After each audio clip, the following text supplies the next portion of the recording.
Adik-adik duduk manis, duduk yang baik, perhatikan. Ketika nanti lagu pujian ada gerakan, adik-adik ikutin ya. Siap semuanya? Siap ya.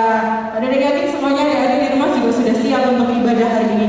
Sebelum kita mulai, kita akan berdoa terlebih dulu kepada Tuhan. Bapa di surga, kami bersyukur kepadamu karena pagi hari ini kekuatan, kesehatan Tuhan berikan. Kami dapat berjumpa kembali dalam acara ibadah sekolah minggu Injil Sepenuh Ceria. Berkati ibadah kami Tuhan dari awal, pertengahan, sampai akhir. Di dalam nama Tuhan Yesus, kami siap untuk beribadah. Haleluya. Amin. Kita akan buka dengan satu lagu pujian. Apa kabar kita bergembira? Tepuk tangan ketika matamu. Ikuti gerakannya kakak yang di depan ya.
Biarlah Tuhan Allah yang akan memberkati setiap orang tua kami yang sudah memberikan persembahan, memberkati teman-teman kami yang juga memberikan persembahan untuk pekerjaan Tuhan di gereja kami.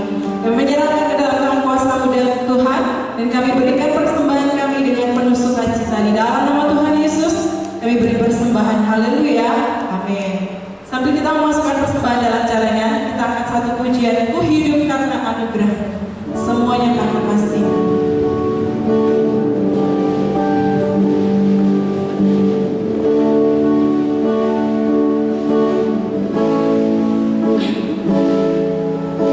Ku hidup karena anugerah-Mu.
kita buka telinga lebar-lebar untuk mendengarkan firman Tuhan. Kita angkat kembali pujian ini dengan pelakatapan, ku hidup karena anugerah-Mu, semuanya karena kasih-Mu.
Adik-adik semuanya, apa kabar kalian? Luar biasa ya. Nah, adik-adik selama 1 bulan ini, apa yang adik-adik sudah pelajari? Ya, betul sekali, kita sudah belajar mengenai Raja Daud dan kehidupannya dimulai dia sebelum menjadi raja dan sudah menjadi raja. Nah, adik-adik coba deh ingat-ingat apa yang adik-adik pelajari selama 1 bulan ini. Sudah? Ingat? Ya, pertama apa? Di mana Daud menjadi orang yang suka menanti-nantikan Tuhan. Menanti-nantikan Tuhan itu seperti apa sih, Kak? Menanti-nantikan Tuhan adalah seorang yang suka datang kepada Tuhan, menyembah Tuhan, memuji Tuhan, dan memuliakan nama Tuhan. Dan dia menghargai setiap apa yang dia lakukan bersama dengan Tuhan. Dan bukan hanya hal itu saja yang Daud lakukan. Yang kedua, di mana Daud suka untuk mengerjakan segala sesuatunya dengan tekun. Bayangkan Daud hanya mengembalakan domba yang tidak begitu banyak, tetapi dia setia dengan apa yang dikerjakan. Bahkan ketika disuruh untuk mengantar makanan kepada kakak-kakaknya pun dia mau melakukannya tidak bersungut-sungut. Dia tidak bilang, orang kakak kan ada di medan perang kan serem, ada musuh di situ. Dia tidak berkata seperti itu, tetapi dia dengan yakin mau mengantar makanan itu dengan ketulusan hatinya, dengan kesungguhan hatinya. Dan apa yang menjadi upah ketekunannya ketika dia bekerja untuk Tuhan, di mana Daud bisa melihat bagaimana Tuhan mengajari dia bagaimana cara untuk mengerjakan tugasnya dengan baik. Dimulai dia menghadapi ketika dia menjadi gembala, dia menghadapi musuh-musuhnya. Musuh-musuhnya itu apa? Binatang buas. Serem ya? Iya dong. Iya, binatang buas seperti singa, beruang, itu selalu ada untuk menghantam daripada binatang-binatang yang ia pelihara, yaitu domba-domba. Tapi Daud bisa mengalahkan binatang-binatang itu karena dia yakin dan percaya Tuhan menyertainya. Dan hal itu juga yang dia yakini bahwa Tuhan yang dia sembah mampu mengalahkan Goliat yang menjadi hanya seorang manusia yang Tuhan ciptakan juga. Daud yakin akan hal itu.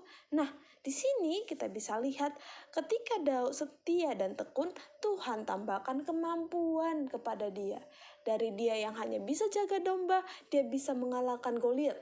Nggak sampai di situ saja, dia tekun berlatih. Ketika dia menjadi seorang pahlawan di Israel, dia juga bisa melawan musuh-musuh. Kalau dia ada lagu Saul mengalahkan beribu-ribu, Daud mengalahkan berlaksa-laksa, itu sama saja kayak berjuta-juta bahkan lebih daripada itu. Nah, hebat kan? Itu karena Daud disertai oleh Tuhan. Itu karena Daud menyertakan Tuhan di dalam segala yang dia kerjakan. Nah, apalagi yang Daud alami ketika dia sudah mau bertekun, mau berlatih dengan sungguh-sungguh, mau mengerjakan semua yang ia kerjakan dengan sungguh-sungguh, dia juga belajar lagi untuk berkorban. Apa yang dia korbankan? Dia mau berkorban untuk anak-anaknya yang memberontak. Siapa anaknya yang memberontak? Coba diingat. Namanya Absalom. Absalom ini memberontak terhadap Daud. Dia bersekongkol dengan beberapa orang Israel dan dia membawa orang-orang itu untuk memimpin Israel. Tapi apa yang terjadi? Tuhan membela Daud. Tuhan membela Daud dan segala rencana daripada Absalom pun hancur karena itu didasari oleh hal-hal yang tidak benar. Nah, adik-adik coba lihat di sini baik-baik. Dengarkan baik-baik. Di mana ketika kita tidak melakukan segala sesuatu dengan baik atau dengan hal-hal yang tidak benar, keinginan-keinginan yang jahat, maka Tuhan yang akan membela orang-orang yang kita jahati. Dan kita mendapat hukuman daripada Tuhan dengan berbagai cara. Ya, jangan melakukan hal yang jahat. Oke, selanjutnya, gimana sih akhir hidupnya Daud? Nah, itu yang akan kita pelajari saat ini. Nah, adik-adik coba perhatikan. Daud pun sampai pada akhir hidupnya, dia selalu setia kepada Tuhan. Dia selalu mencari-cari Tuhan. Dan dia ketika mencari tahu Tuhan, siapa yang menjadi pemimpin bagi bangsa Israel, orang yang tepat, yang bisa memimpin dengan hikmat. Dan Tuhan menuntunnya kepada Salomo. Ketika dia mendapatkan jawaban Tuhan, dia memilih Salomo. Daud nggak langsung bilang, nah Salomo kamu atur semuanya, sudah aku sudah tua, sudah mau habis hayatku, aku sudah mau menyelesaikan semuanya tugas-tugasku, jadi kamu yang ambil handle. Tidak, tetapi Daud mengajari Salomo apa yang dia harus kerjakan, dan bukan hanya mengajari, tapi dia pun mempersiapkan segala sesuatunya untuk Salomo. Nah, adik-adik coba perhatikan baik-baik. Ketika adik-adik dipercayakan sesuatu hal kepada Tuhan, saat ini tugasnya adik-adik adalah belajar. Ya, tanggung jawabnya belajar, tanggung jawabnya untuk mengerjakan tugas-tugas di rumah, tanggung jawabnya untuk melakukan semuanya dengan sebaik-baiknya. Nah, perhatikan baik-baik. Adik-adik ketika melakukan semuanya dengan baik, dengan benar, dengan tekun, apa yang menjadi hasilnya? Adik-adik menjadi orang yang disiplin, pasti. Iya, jangan coba-coba untuk melakukan segala sesuatu dengan sembarangan. Aku asal aja lah belajar. gurunya nyebelin, masa kasih tugas terus. Perhatikan baik-baik, itu hanya latihan awal. Sama dengan Daud ketika latihan awalnya, masa gembalain domba yang sedikit ini terus-menerus. Dia tidak bilang seperti itu, tetapi dia melakukannya dengan setia, dia mengerjakannya dengan setia, dia bersungguh-sungguh dalam apa yang dia kerjakan. Adik-adik, kalau adik-adik sungguh-sungguh yang menjadi apa yang adik-adik kerjakan, maka adik-adik akan menjadi orang yang hebat bersama dengan Tuhan. Ya, jangan pernah lakukan apapun dengan asal-asalan, karena hasilnya pun jadi jelek. Orang pun tidak akan suka, kamu sendiri pun pasti tidak puas. Ya, tapi lakukanlah semua itu dengan sungguh-sungguh. Dan adik-adik juga perhatikan apa yang menjadi kerinduannya Tuhan. Jangan lakukan apapun tanpa penyertaan Tuhan. Bagaimana kita tahu kalau Tuhan menyertai kita? Artinya, adik-adik jangan lakukan apapun tanpa didoakan dulu ataupun yakin dengan apa yang Tuhan percayakan. Nah, kalau kita mau yakin dengan apa yang Tuhan berikan kepada kita, setia membaca firman Tuhan, setia untuk mencari apa yang Tuhan mau melalui pembacaan firman Tuhan setiap hari. Siapa yang baca firman Tuhan tiap hari? Iya, Daud aja, dia sudah jadi raja, dia tetap belajar kebenaran firman Tuhan. Dia biarkan imam menyampaikan Taurat-Tauratnya, dia dengarkan apa yang menjadi keinginan Tuhan melalui firman-Nya, dan dia suka memuji nama Tuhan. Adik-adik, jangan mau menjadi orang yang biasa-biasa. Kalau adik-adik mau yang biasa-biasa, apa yang adik-adik kerjakan hanya akan menjadi biasa. Tapi adik-adik jika ingin menjadi lebih dari yang biasanya, maka adik-adik harus menyertakan Tuhan dalam apa yang adik-adik kerjakan, minta hikmat dari Tuhan. Salomo dapat hikmat luar biasa dari siapa? Dari Tuhan, ya. Jadi sertakan Tuhan di dalam semua yang adik-adik kerjakan. Jangan merasa hebat, karena ketika kita merasa hebat, itu berarti kita sudah merasa lebih hebat daripada Tuhan dan kita menjadi sombong. Upah kesombongan adalah kehancuran.